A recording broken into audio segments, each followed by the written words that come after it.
move by Steve Fisher here. Turn it into the 19. Welcome to the 19-9 podcast. We're back with Matt McLaughlin, and we're going to be talking about playing for the mob. I'm going to just throw it to you because I wanted to hear why this. This came out in 2014, but I got to say I loved it, so I'm not putting it down. I was super pumped to watch this. I hadn't actually watched it the first time, but what made you pick this? Let's start out there. Oh, this is all of my passions combined into one.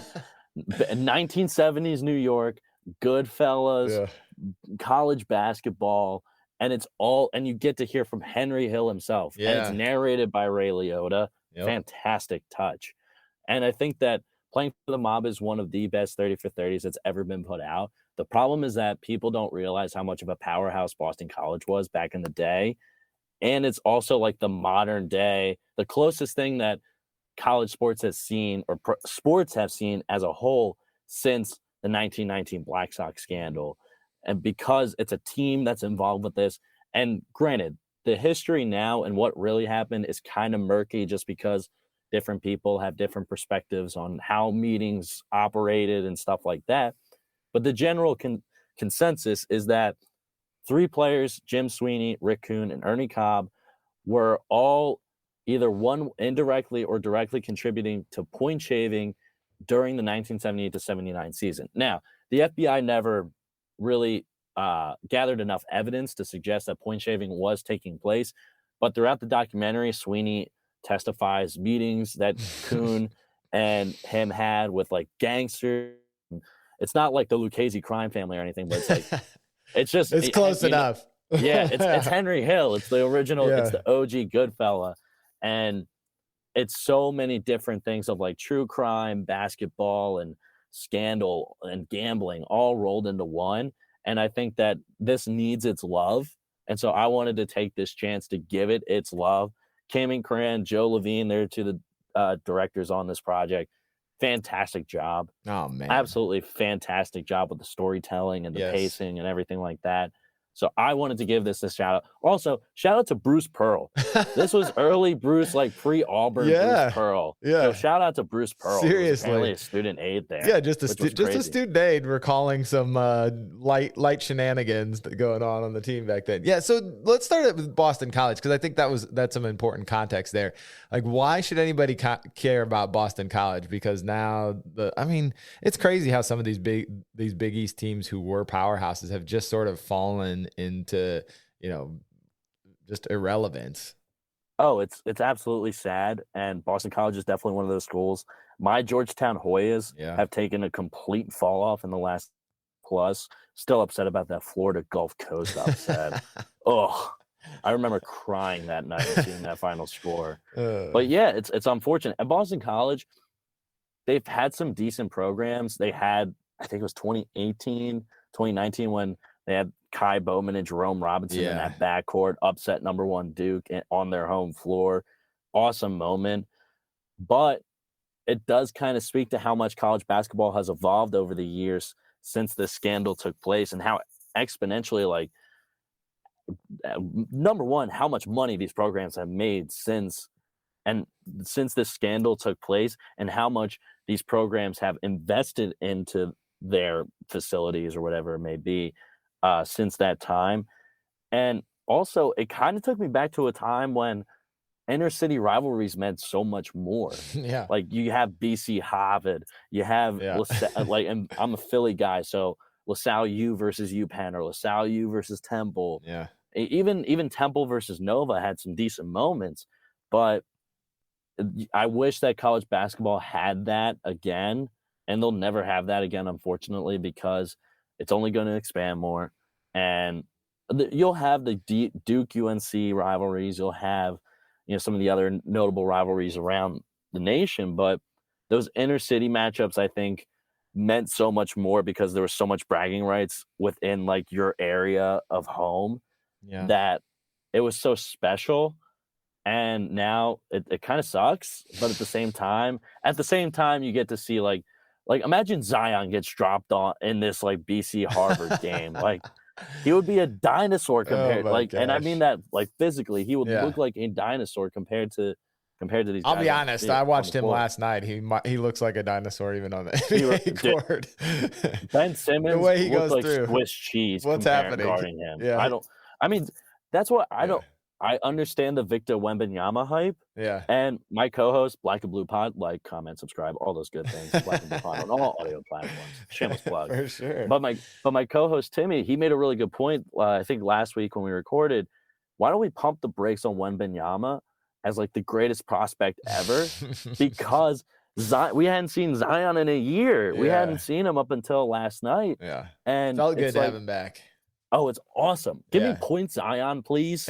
And the Pelicans are going to be awesome this year. They got some really good depth that I'm very excited about. Yeah. And Zion, I think half of his shot chart, if not more, was just in the layups, just cutting off ball and just spinning or doing putback layups. It was fantastic. Loved it. Yeah. Yeah. Well, that goes back to the 1970s style play because they've got no 3-point line. So it's all interior. Also, stuff. the funky jump shot form. Funky jump shot for sure. These coaches were teaching some Jamal Wilkes type shit. It's No, they like, weren't. That's the thing. They weren't teaching. You don't realize, like, no one taught you your jump shot. There was no like shot doctor or, a coach that you went to. It was just like you in the play, or maybe you go to the playground and some dude there is like, yeah, shoot it like this. And you're like, okay. And then I remember I shot with like two hands until middle school, and then someone's like, don't do that. And I was like, really? Oh, okay. I guess I did it. I didn't know. And then all of a sudden I was like, yeah, this works way better with one hand, There wasn't the investment in it.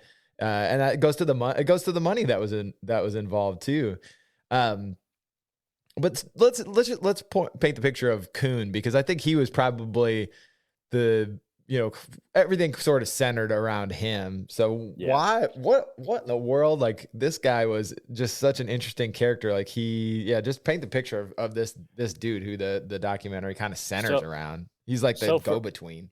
Yeah, so Rick Kuhn acts as like the go-between between the mafia and the other players. And for people to get an image of what Rick Kuhn looks like, imagine a souped-up Tom Selleck. Yes, like that's basically what Rick Kuhn looks like. And he was a guy that had a chance with the Cincinnati Reds to in the majors, but blew his arm out in the minor league. So he goes to Boston College, switches to basketball, where he looks like a grown man compared to everyone else, of course. And he acts as the go-between between Jim Sweeney, Ernie Cobb, and the guys associated with the mob that were organizing the bets and organizing how much money was going to which player, etc. And so what would happen is the mafia guys would bet the money. If the Boston College players kept the score within the spread that they bet, the profits some of the X percentage of profits would be given to Kuhn. Kuhn would distribute that amount of money to the players, whether he'd split it like 25-25, and he would keep the other 50. And he's a guy from Pittsburgh that just kind of like, for whatever reason, whenever I watch this documentary, I think he makes mistakes, but for whatever reason, I keep like pulling for him. Yeah. Like, I don't know what it is about him, but I always, for whatever reason, I've watched this documentary so many times and I love it every time I watch it. The mustache, maybe? I don't know. It's got to be the mustache, something. Like, I don't get what it is. And for whatever reason, I just keep saying, like, come on, Rick, you can do it. Come on, keep going. Yeah, just say no. And then it's like, oh, wait, we're back to where we are. Well, clearly he's charismatic because he ropes in Sweeney. Sweeney's like his best buddy, and he seems like a guy that the other guys like, which makes sense, right? He's had a little more life experience. He's being a professional baseball player at some level, so you could see how like younger college guys would gravitate to a guy like that. He must have been a hell of an athlete to just be like, oh, I blew out my arm, I'm gonna go play Division I college basketball now. No big deal. Like that's that's some incredible like athleticism, and he's not like end of the bench guy either, fixing this stuff up. Like, he's in the game. Like, he's playing. He's a full-time starter, and also we're talking about eligibility rules now. Yeah. I want to know what these eligibility rules were back in the day where he could just switch to basketball. Yeah. He's like, well, he hadn't used his basketball eligibility. He just had been baseball. Apparently not. Yeah. Apparently not. Boston College in the 70s, a little bit different. Boston College. And then Kevin Mackey, assistant coach. Oh, wow. Dude, is what a that real? Is that a real accent? Or is 100%. I believe in my heart of hearts. That's where we were going, to the top, baby. We were going to the top. I saw a great effort from our guys to really win the game there. Like, Boston accents definitely rank in the top 3 for me. Yeah. So he sets up this meeting with Sweeney, and they go to this hotel room. This is where the Goodfellas character Henry Hill comes in, and they meet him there, right? And yeah, I was trying to figure out. I don't know if you looked into this, and do you know why Coon wasn't in the documentary? I was trying to figure out if he was even still alive afterwards. But So I didn't know. he kind of disappeared. They had some video footage of him though, like speaking. He started doing public speaking engagements at college programs, I think, after, just to kind of help these kids understand that, like, be more responsible, obviously, and just be careful of the people that you surround yourself with. And with Coon and Sweeney, they meet Henry Hill and the Perla brothers. The Perla brothers know Rick Coon, and Coon gets connected through the Perla brothers to Paul Mazie. Paul Mazie met Henry Hill in prison, and Paul Mazie, since he knows Coon through the Perla brothers, connects Henry Hill with Coon to create this whole scheme. Yeah. And that's when Hill has the connections to Jimmy Burke, who's played by Robert De Niro in Goodfellas. Oh, yes. Okay. And so that's where the majority of the money comes in. And so that's how, like, they get more money to keep gambling. The more money they win gambling, they split it with the players, and it goes on down the line. And so this meeting, Jim Sweeney, I've had a chance to talk to him. Really awesome dude, a fantastic speaker, all around great guy. And I feel terrible for him because he was just a college kid scared that got wrapped up into this whole situation. In that meeting with Hill and the Perla brothers, Hill is like patting him on the back, and he thinks that he's just kind of being a nice guy, but he's like patting him down for a wire. And eventually it comes full at Sweeney. Hill like reveals the plans for the scheme, and Sweeney just says yes, just out of fear. And there are a couple of times where he's about to, like, tell someone, and he just gets too intimidated because either Hill makes implied threats or just explicit threats. And so he's just kind of this college kid just wrapped up in the situation, and he just wants to graduate and get out. And so he kind of gets wrapped up in this. Ernie Cobb, an interesting character in this one, though, because he doesn't necessarily admit that he admits that what he would have done when they filmed this, he was 50 years old. He was like, what I would have done at 50 is a different decision than I would have been at 16 to 20 years old. Because he gets an envelope of $1,000 for, they lost the game against, I believe it was Providence, or maybe Holy Cross or something. And he didn't know what it was for, but he didn't question it. He got it from the Perla brothers because they were under the assumption he was in on it too. And he was the team's leading scorer, only posted about like 10 to 12 points that game. And so he admits in the documentary, I'm not going to question the $1,000. Give it to me. And it's like, it's kind of startling because it's like you get this take from Sweeney that he knows it's wrong. He just doesn't want anyone to get hurt. And he's kind of like this white knight knight in shining armor, I should say, in the story that's just trying to figure out the situation and do the best they can. But Cobb is just like, no, this is reality. I grew up from not a really good family. I'm trying to get to the NBA. I don't even really have enough money to like eat some of the times. College athletes, we've heard stories about college athletes really struggling financially. And so he kind of admits like, no, I need the money. It's the most realistic take in throughout the whole documentary. And it's very startling, which is why I like it, because it's kind of like, to connect it to Goodfellas, the cocaine helicopter scene, where it's just like, wait, this isn't what this is. As a viewer, I'm like, this isn't what's supposed to be happening. You guys are supposed to be having like great family barbecues, and everyone's throwing down either drinks and choking down cigars, and like it was a good time. What happened? And that was on purpose. And so that's a very similar moment in this documentary. Well, That was a weird. The best part parallel about this connection. documentary is that Henry Hill was actually having his cocaine moment at this moment too. That's part of the reason he's like Probably losing yeah, control seriously. of situations like this, where he's trying to just dabble in everything. Because this is right around the time that the heist at the airport goes down. They actually kind of include that in there Yeah, the as a Lufthansa heist. loop in. I thought that Bowie was an interesting character too, playing sort of the angel on the shoulder of these guys. Like, you need to go tell, coach, you need to tell someone, and he gets implicated, which, man, it just is.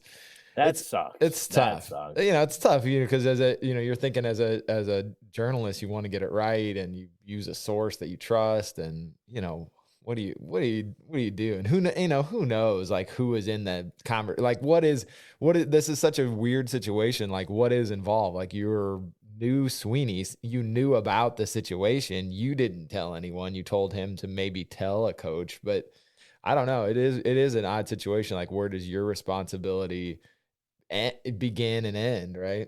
Exactly. And with Bowie, it's like he was the starting at 3 or 4, and I think what makes it worse is that I don't want to go into detail about this, but the history of Boston just racially, that's what kind of makes it worse in my mind, especially. Interesting. Just because it's like, okay, if this happened to Ernie Cobb, would they have retracted it? Would the situation have played out differently because he's the leading scorer on the team, leading them to a lot of wins? Not saying that was the case. Maybe it was just an honest mistake.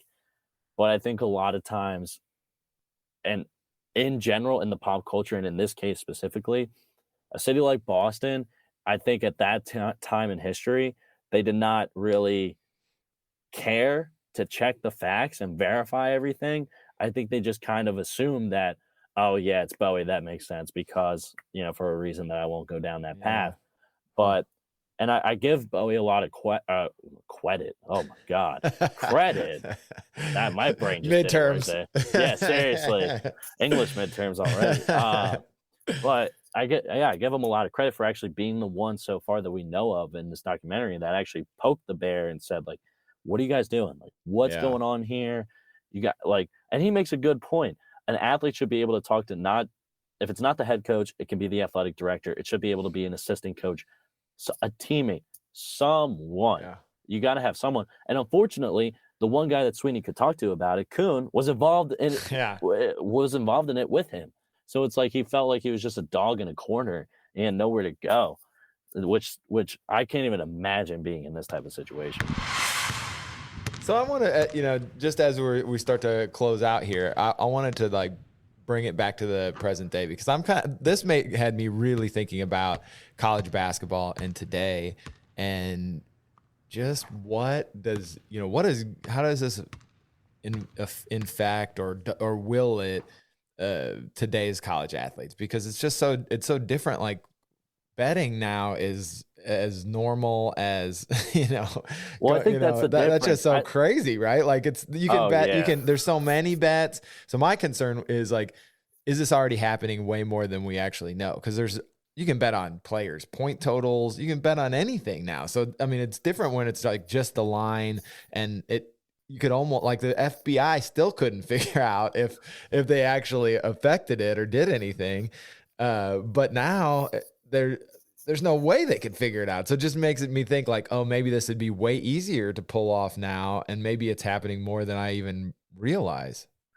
I think the difference between now, though, is that there are safer areas. Like, they're just safer ways to bet, period. Because you can just, like, why would someone go through the hassle of convincing a top prospect to shave points intentionally to get a bigger payout, where they can just open up their phone and go on FanDuel or go on DraftKings or go on MGM or whatever and just place a $20 bet or whatever. I mean, I guess it's the other end of that, though, right? Because the problem for me, I don't really bet on college athletics because it's so unpredictable. It is. So it's weird to place bets on it. But if you had an assurance, like, you could put a large bet on it, and so. But also that's for all the criticism that it's gotten. this is the good thing about NIL. And I Mm. remember in 8th grade or 7th grade writing a paper on why athletes should get paid because of this documentary. Like, I watched this documentary and then wrote a paper on why they should get paid. Mm. And so this is the good side of the coin for NIL, is that the athletes aren't nearly as reliant on these sketchy characters, and they can actually like get their own income just through their own. Like, who was the guy for St. Peter's? Yeah. Doug. Yeah. With Like Dougie Mustache, another mustache coming through. another mustache guy, Dougie Mustache.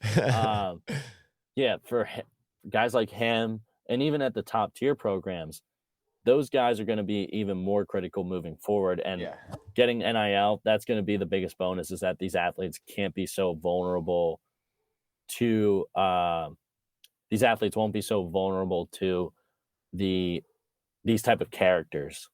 Well, see, I might be being too galaxy brain about this, but what if that helps the gambler even more too? Because now they can be even more separated from it. So you could get and give a player an NIL deal, so it's not even for, you have an off the books conversation about, hey, we're going to shave some points here, but the payout isn't cash, through Western Union. It's some NIL deal that's totally legitimate. So now you've like legitimized it, but the relationship could still be dirty. And I'm not thinking about the bigger players, because I think it would be harder with like the bigger athletes, like you said, because they're going to get more money and they don't want to risk that.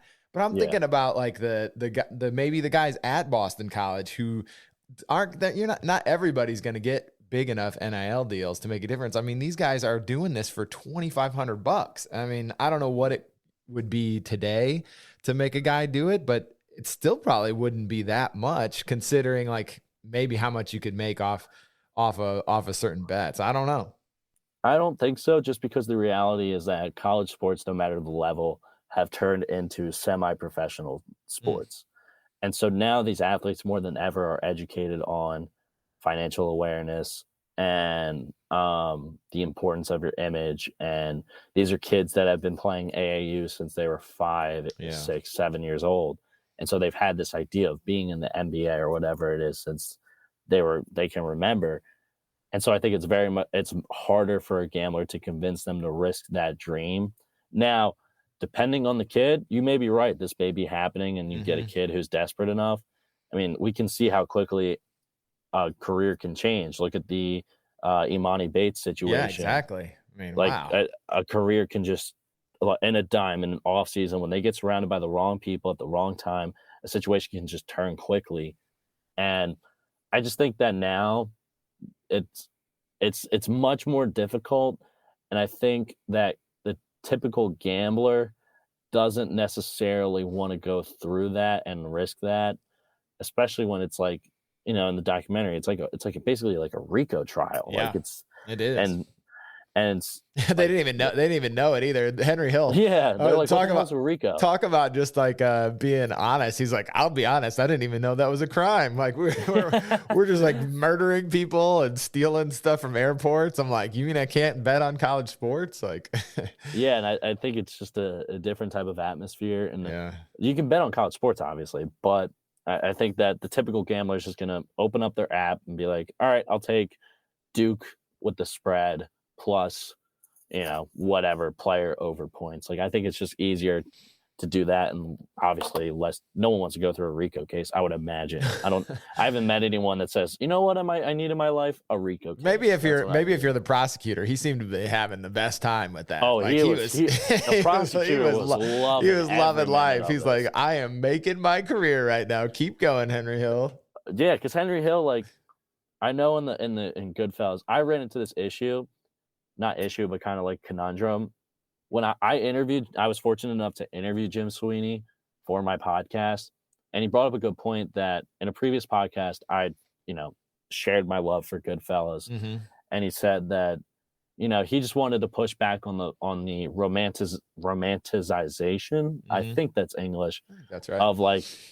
Of the mob, the beginning of that movie did for like the Italian mafia and the perception of it what we have to keep in reality, that these were terrible human beings. Mhm. These are terrible human beings that, did they get dealt a bad hand in life? Yes. And did they do some bad things? Absolutely. And the good and the bad that came with it. Mm. And it's like, I remember watching Goodfellas and being like, why can't this be my life? Like, why can't I? Not like the crimes and stuff, not the crimes Specifically and the stuff, cocaine and the helicopters. exactly, the cocaine and helicopter. I was like, that's my job. Gosh, can we make that happen? Exactly. 19.9 sponsor. But like the family gatherings, the gravy, the family's over, and it's like, oh, this is amazing, and you forget that these are mobsters that are committing crimes, and but they did what they had to do to survive. So it's like this weird, like, it's this weird balance of like what's good, what's not, and it's important to remember that Henry Hill, for as charismatic as he is coming across screen, it's important to remember the things that he did, both good and bad, in his life, and that we shouldn't necessarily look up to those type of people as like who we aspire to be. If I articulated that point properly, I hope I did. I think you did. I mean, it certainly doesn't come off like that in the movie either. I mean, even Kuhn gets 10 years in prison. I mean, that's a rough sentence.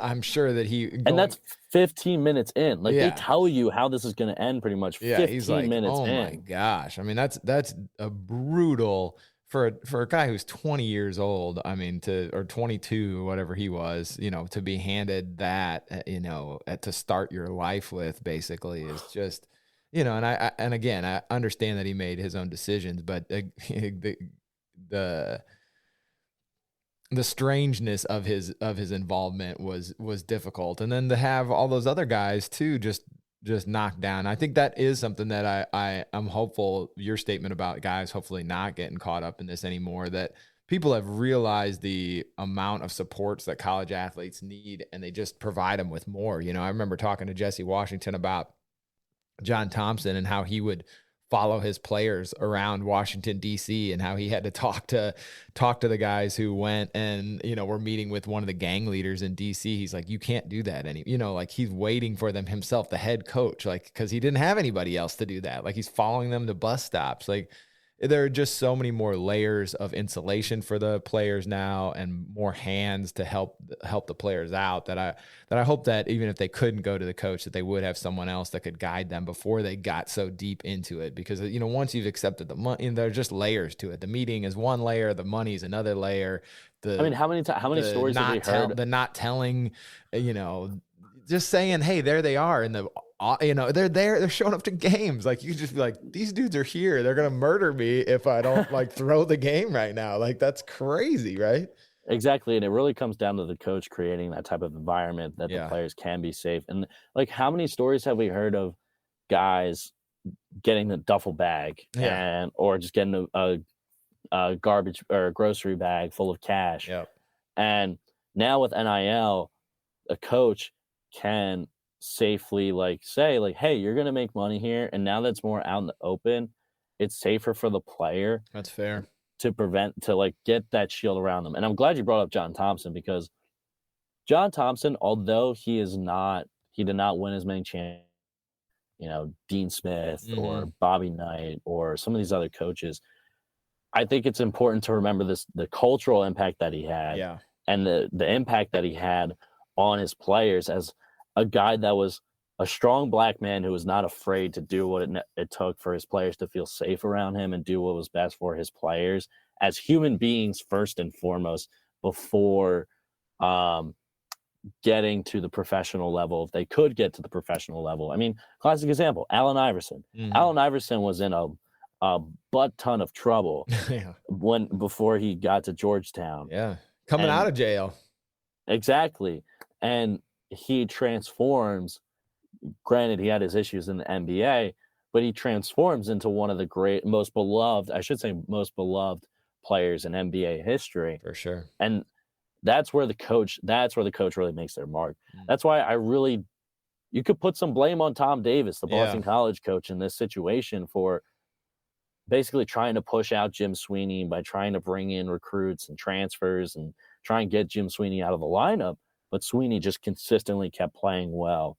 And it's on the coach, and it should be on the assistant coach to pull him aside and say, like, hey, are you all right? Is everything all right at home? What's going well, on? He's definitely not following them to the bus stop like John Thompson was, because these guys are going to hotels and meeting up with gangsters. So, like, maybe a little more awareness, right? Very few people were doing what John Thompson was doing. I know. I mean, it's like what I don't know if you ever saw the You documentary when Howard Schnellenberger would do that in Miami. Yeah, exactly. Like he would go into Overton and all these bad neighborhoods in Florida, and it's like Joe Paterno would never do any of that shit. Lou Holtz ain't doing any of that shit. And John Thompson, he probably one of the most respected coaches of all time, and so he can command that respect. Yeah. And he's not taking any of that.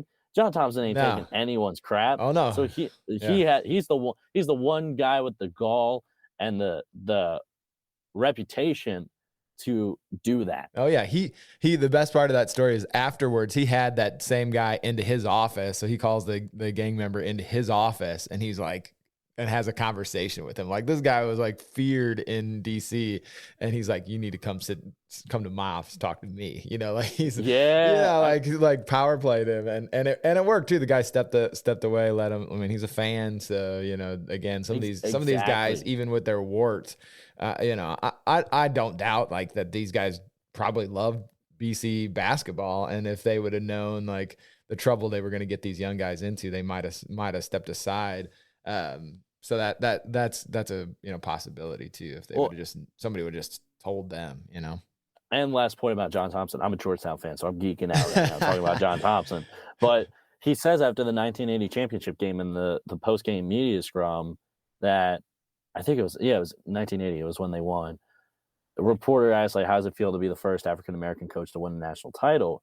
And he's like, I don't care whether I'm black, red, yellow, polka dotted or not. Saying that implies that an African American is not smart enough to win a national championship, and we disprove that point. Yeah. And so that's that quote. I didn't quote that exactly, obviously. Now I'm going to have to order the John Thompson memoir. You should. I gotta get it now. Get it, and talk to Jesse Washington, who goes through it. I think they're going to do a documentary on that too, so we can do that sometime too. He's going to work. Oh, absolutely. Yeah. Absolutely. Yeah. But yeah. So John Thompson, that's the type of guy that he was. And Ewing talks about how much Thompson protected him and all those guys. And I wish there were more coaches like John Thompson around, because now it just feels like certain coaches are just leeches and just lurk in the corner and just pounce on recruits. There's a lot of money. It's the money, like he did it for the passion. So many of these coaches like then came up through the high school ranks and, coaching at little, rec leagues and stuff like that. And there's just so much money involved in protecting their corners now. They work for the shoe companies more than they work for as much as they work for the school sometimes. So. Oh yeah, exactly. Like if anyone watches, maybe we should do that one next. Requiem for the Big East. Let's do it. Like the various coaches in the Big East at the time basically openly admit like not how much they were making, but that it was enough that it became a bigger part of their lives than the basketball aspect of it. And like, unfortunately, that's just the reality of college sports right now. Yeah. But let's not end on a sour note. I don't want to. I think that could be a positive. I mean, how pumped are you for the start of the season? It's right I'm around pretty the corner. pumped. So I'm optimistic about Georgetown. This is the season for optimism. It is the season. Hey, I'm a Philly fan. I feel euphoric. Yeah. This past weekend. Yeah, right. I felt like it was better than any drug that I could be taken. But Georgetown, I'm optimistic about. I think that Ewing is figuring out, especially after the conference tourney run a couple of years ago. Mm-hmm. I think he's figuring out the right personnel for him. And also the Big East. I'm not necessarily scared of the Big East, especially Villanova doesn't have Jay Wright. Yeah. For as much, Villanova, great program. They're gonna miss him. They're going to miss Jay Wright. Like St. John's, okay. Like I'm supposed to be scared of Thad Matta coming back to Butler. Like that's just. I'm sorry, that's just not. Hey, as an IU fan, you might want to show some fear for him. He smoked us for a long time there at Ohio State. Although I want all the although Butler's smoke a little different than Ohio State, I think. probably. Yeah. But yeah, Big East does not necessarily scare me right now. Will I be saying that come December? Probably not. I'll probably be What happened? Georgetown 2-7. No. You Woo! stay on to that. Hang on to that confidence. What about IU? Are they're gonna win the Big Ten this year or what? I mean, Tell me something happy. I mean, I've heard a lot of hype about Indiana. I know they've had a lot of hype. Indiana's getting a lot of hype, and Woodson's got something. Yeah. I think he's really got something. I think he's bringing passion and energy back to the fan base. Yeah. That really has been lacking there for a long time, and I think they needed. Granted, I don't know IU's coaching history, but I feel like they haven't had a Bobby Knight protege come in with the same level of passion, but just be less of a dick. Yeah. So they haven't had that. He's got a presence, like the way he carries himself, and I think maybe that's the NBA, going to the NBA, coming back to college. He has a certain gravitas that maybe some of the other guys, they seemed to. Well, first Crean needed to like almost seem like he needed it too much, where he was like appealing so much that it went too far at times, and then it seemed like after that it just. I don't know. Like he just lost the grip on it.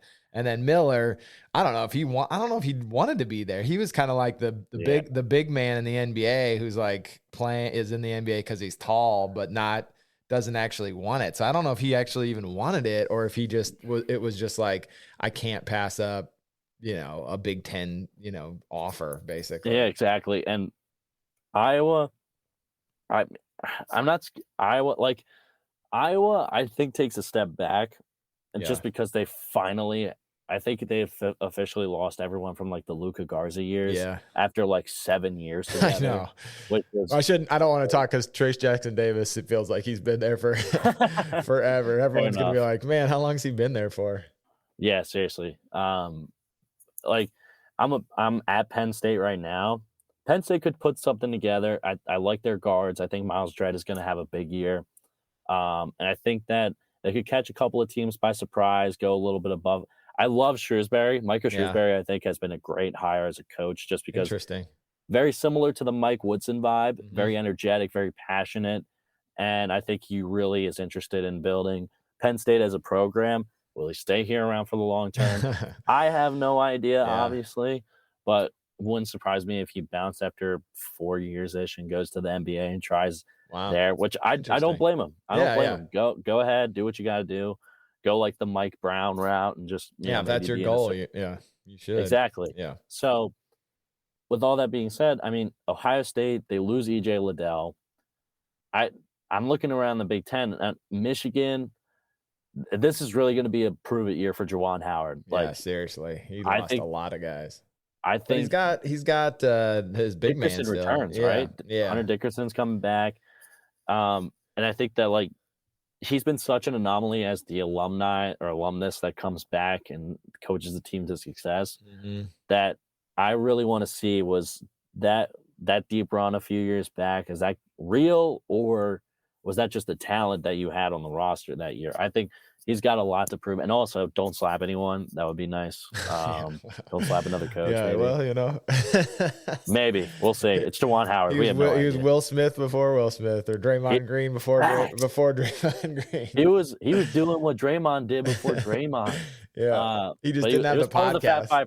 He was part of the Fat Five for a reason. Yeah. So he's done a great job, and he again has that kind of similar gravitas. It feels like it's his job. He'd have to lose the job rather than you're gonna have to kill Juwan Howard. Right? You're gonna have to kill Juwan Howard, or he'll have to get an NBA offer or something like that. Yeah, and I think he's really enjoying Michigan. But anything can happen. And out of Indiana, if there's any year, this is the year. Kind of similar to Georgetown when I was talking about in the Big East. I think Indiana could really put something together. I think they've got the right talent. I think Mike Woodson is a great coach at the college level. At the NBA, that's a different discussion. But, and I think the Hoosiers could make some serious noise. I think that this is the days of Iowa and Michigan running the Big Ten, I think, are coming to a close. And I think the Hoosiers, that this could be a Hoosiers revival. Oh, I'm excited. We're ending on that for sure. I'm excited. Well, hey, I mean, cut the Illinois. reel. I'm seriously, that's IG reel. Clip it. And I'm excited to see what Illinois does too. I think Illinois is I love Underwood.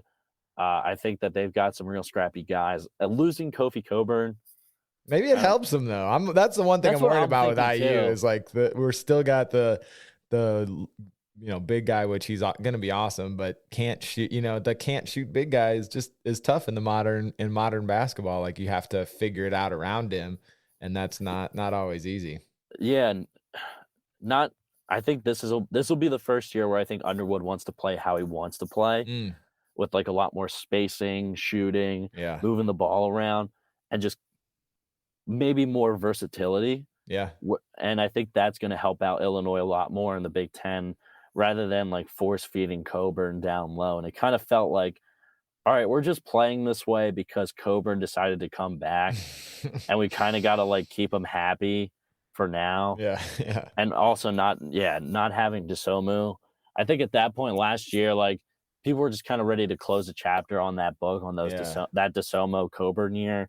And it was how are they not better? DeSomu is awesome on the Bulls. Like he's awesome, but credit to Loyola Chicago, man. They figured out a way to smother that offense. I had Illinois going to, I think I had them winning all. I think I did too. That was the year I was like, I think they're going to win the title. Those two guys. Exactly. Awesome.